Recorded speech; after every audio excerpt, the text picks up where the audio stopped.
बिस्मिल्लाहिर्रहमानिर्रहीम। हमारे लेसन का टॉपिक है पॉलीमर्स एंड मोनोमर्स। ये देखिए, पॉलीमर्स कोई ऐसी चीज़ें होती हैं, यानी प्लूरल में मॉलिक्यूल्स होते हैं, मैक्रो मॉलिक्यूल्स। मैक्रो मॉलिक्यूल्स का मतलब है कि बहुत बड़े मॉलिक्यूल्स के जिनका मॉलिक्यूलर मास या मॉलिक्यूलर वेट रिलेटिवली हाई होता है, यानी दूसरे नॉर्मल मॉलिक्यूलों से हाई होता है। तो इसीलिए ये रिलेटिवली का लफ्ज़ है कि दूसरों के साथ कंपेयर करके इनका मॉलिक्यूलर मास हाई होता है। और आगे देखिए, रिपीटिंग यूनिट्स के साथ बने होते हैं। ये इतने बड़े मॉलिक्यूल्स होते हैं कि इनको बनाने के लिए बहुत सारे रिपीटिंग यूनिट्स इस्तेमाल होते हैं। आगे देखिए, कौन से ऐसे मॉलिक्यूल्स हैं जो बहुत बड़े बड़े मॉलिक्यूल्स होते हैं, मॉलिक्यूलर मास उनका बहुत ज़्यादा होता है रिलेटिवली। तो वो ये देखिए, प्रोटीन मॉलिक्यूल्स जो होते हैं वो बहुत बड़े मॉलिक्यूल्स होते हैं। और आगे देखिए, न्यूक्लिक एसिड्स एक से ज़्यादा तरह के होते हैं, इसीलिए एसिड्स प्लूरल में है। तो ये भी बहुत बड़े बड़े मॉलिक्यूल्स होते हैं जो कि छोटे यूनिटों से, रिपीटेड यूनिटों से बने हुए होते हैं। स्टार्च, जो उसको उर्दू में निशास्ता बोलते हैं, ये कार्बोहाइड्रेट्स में शामिल होता है, और इसी तरह से दूसरे भी। और ये देखिए, ये जो मोनोमर्स कोई चीज़ें हैं, ये पॉलीमर्स का उलट हैं। मोनोमर्स जो हैं पॉलीमर्स का उलट हैं।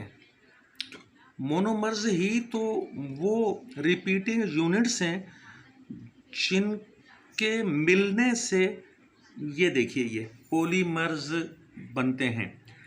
मिसाल के तौर पर ये देखिए, ये जो प्रोटीन मॉलिक्यूल जो होता है, ये बहुत सारे एमिनो एसिड्स से मिलकर बनता है। बहुत ज़्यादा बड़ी तादाद में अमीनो एसिड्स आपस में मिलते हैं, तो उनके मिलने से ये प्रोटीन का एक मॉलिक्यूल बनता है।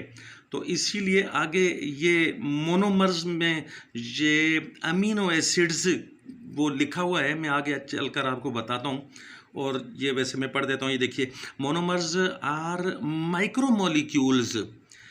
ये मैक्रो मॉलिक्यूल्स के उलट में माइक्रो मॉलिक्यूल्स जो कि रिलेटिवली छोटे मॉलिक्यूल्स होते हैं। ये देखिएगा, of relatively low molecular mass that are chemically joined. हाँ, ये केमिकल बॉन्ड बनाकर मिलते हैं, बहुत ज़्यादा मिलते हैं, बहुत ज़्यादा, यानी ये अमीनो एसिड्स या दूसरे यूनिट्स वो मिलते हैं, तो उनके मिलने से ये आगे देखिएगा लार्ज मॉलिक्यूल बन जाता है। वो लार्ज मॉलिक्यूल जिसको हमने पॉलीमर कहा, ऊपर पढ़ चुके हैं।